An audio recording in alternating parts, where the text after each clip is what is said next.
Pemerintah akan melakukan pemindahan ibu kota negara dari kota Jakarta ke IKN Nusantara secara bertahap dimulai di tahun 2024 ini. Karena itu diharapkan upacara kemerdekaan Indonesia ke-79 IKN menandai Indonesia memiliki ibu kota baru nantinya. Beberapa proyek pembangunan pun dikebut pengerjaannya demi mewujudkan hal tersebut. Proyek-proyek lainnya pun masih dalam tahap realisasi. Nah, apa aja sih proyek besar yang bikin IKN bakal istimewa di mata dunia? Kalian penasaran kan? Berikut ini 10 mega proyek di IKN Ibu Kota Baru Nusantara Indonesia. Tapi sebelum itu pastikan kalian udah like dan subscribe channel Republika Mahasiswa ya. Let's go! Yang pertama ada Istana Garuda IKN sebagai tempat tinggal Presiden Indonesia nantinya. Istana Kepresidenan yang baru di Ibu Kota Nusantara diberi nama Istana Garuda. Bisa dibilang istana ikonik ini jika rampung merupakan puncak dari sebuah inovasi arsitektur. Istana baru ini sangat diharapkan menjadi ikon IKN terutama dengan adanya desain menyerupai burung Garuda yang mengepakkan sayapnya. Burung Garuda pada Istana Garuda dibangun dari kerangka baja, bagian cangkang dari tembaga, kuningan, dan galvalum yang merupakan bahan anti karat. Istana Garuda karya Nyoman Nuarta tersebut dibangun di alas lahan seluas 55,7 hektar dengan luas tapak 337.200 meter persegi. Menteri Keuangan Sri Mulyani Indrawati belak-belakan nih mengenai biaya pembangunan Istana Negara tersebut di IKN beserta lapangan upacaranya. Istana Negara dibangun dengan anggaran APBN sebesar 1,34 triliun, bahkan bisa menyentuh angka 2 triliun kemungkinannya. Anggaran yang sangat fantastis ya guys. Apakah kita bisa benar-benar realisasikan itu? So buat sekarang sih sudah hampir selesai ya pembangunannya.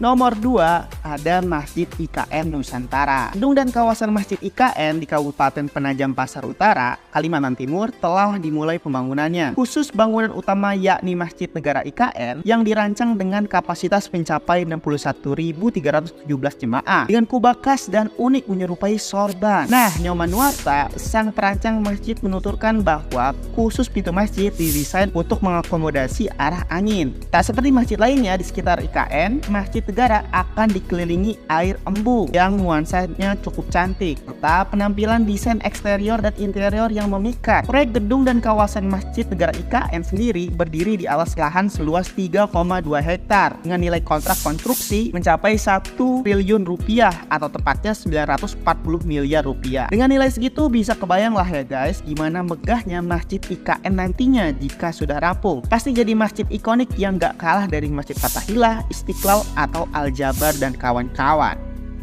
3. Rumah Menteri IKN. Nah, ngomongin rumah pejabat di IKN nih guys, pejabat setingkat menteri akan mendapatkan rumah dinasnya di IKN yang dibangun satu komplek dan bertetanggaan dengan menteri lainnya. Luas bangunannya mencapai 580 meter persegi dan luas lahannya mencapai 1000 meter persegi. Proses pembangunan rumah tersebut ditargetkan bakal selesai dan siap huni pada Juli tahun 2024 ini. Progresnya sudah mencapai 90%, 10%-nya tinggal interior saja. Nah, pada awal tahun 2023, saat rapat dengan pejabat DPR RI dengan Kementerian PUPR disebutkan bahwa pembangunan 36 rumah dinas menteri menelan biaya sebesar 519,06 miliar rupiah, yang berarti pembangunan per unitnya untuk rumah menteri di IKN mencapai angka kurang lebih 14 miliar rupiah. Angka yang nggak sedikit ya, dan terbilang anggaran rumah yang cukup mewah. Ya, semoga aja kinerja menteri yang diberi fasilitas mewah ini makin membaik untuk kesejahteraan rakyat Indonesia ya.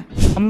Rumah Sakit Internasional IKN. Presiden Jokowi pada Desember 2023 lalu telah resmi memulai pembangunan rumah sakit pemerintahan di Ibu Kota Nusantara, yakni Rumah Sakit Umum Pusat IKN. RSUP IKN ini menjadi RS keempat yang dibangun di kawasan IKN. Yang sebelumnya ada Rumah Sakit Hermina, Rumah Sakit Abdi Waluyo, dan Rumah Sakit Mayapada. Ketiga rumah sakit ini dibangun oleh pihak swasta, sementara RSUP IKN dibangun sendiri oleh pemerintah. Nah, RSUP IKN memiliki luas lahan 1,859 hektar dan menerapkan konsep bangunan hijau, memanfaatkan air hujan dan air daur ulang sebagai sumber air alternatif serta sanitasi hemat air. Adapun anggaran yang dibutuhkan mencapai 550 miliar rupiah. RSUP IKN bakal memiliki 20 lantai dengan fasilitas 250 tempat tidur. Semoga fasilitasnya oke banget ya untuk melayani warga ke depannya. Kan rumah sakit internasional sebutannya. Jadi nggak boleh kalah lah ya sama RS-RS swasta lainnya.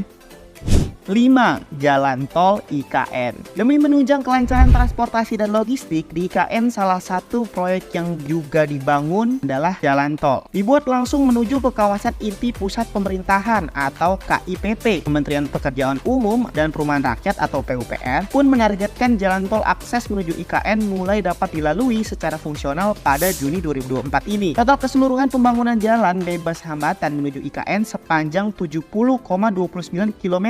Sehingga dengan panjang jalan tersebut, total besaran anggaran yang dibutuhkan mencapai 70,29 triliun rupiah tanpa tambahan uang pembebasan lahan. Kita tahulah ya bahwa jalan tol adalah jalan bebas hambatan yang kehadirannya saat ini cukup penting dalam pengembangan sebuah kota modern. 6. Gedung Mabes Polri IKN.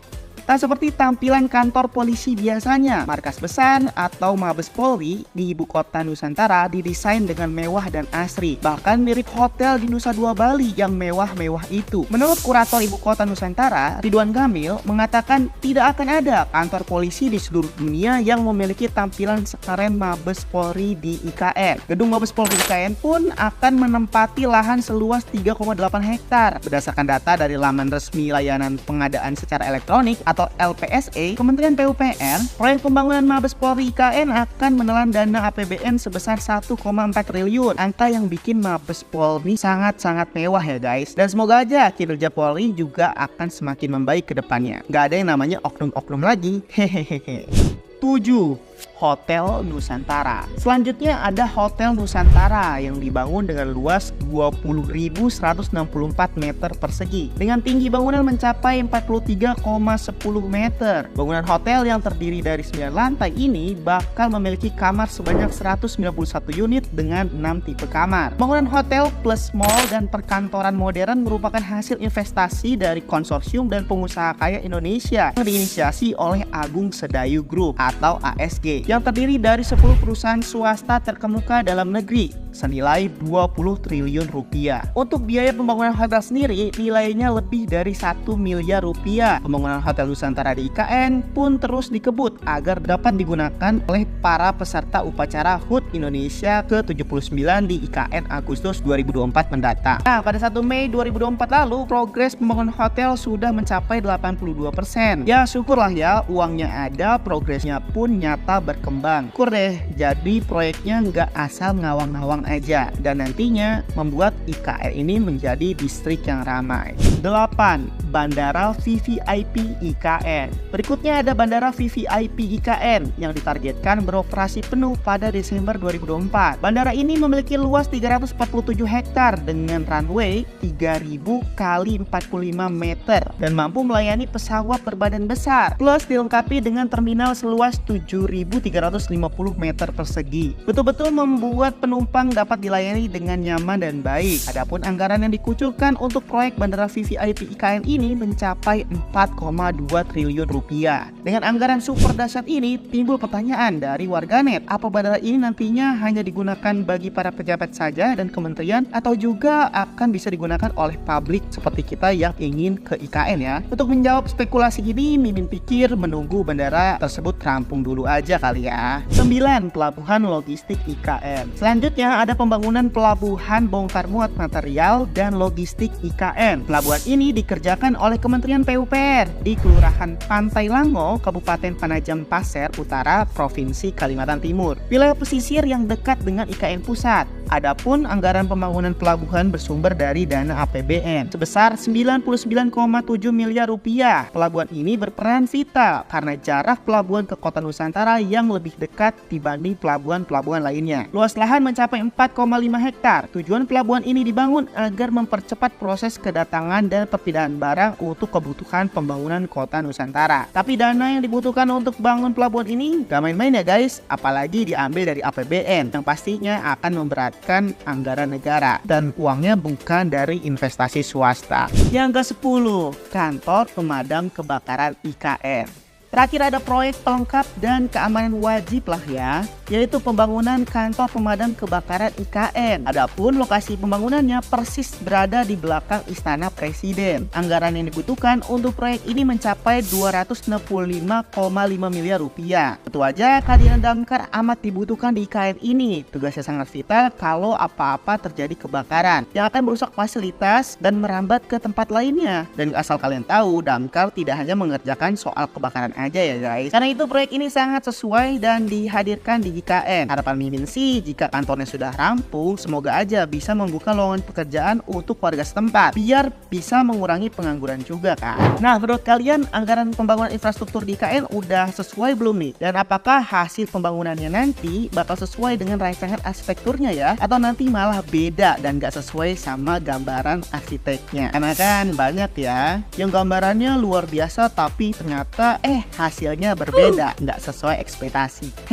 Sama kira-kira IKN butuh infrastruktur wajib apalagi nih yang penting dan harus dibangun dari sekarang. So tulis tanggapan kalian di kolom komentar ya. Bye bye.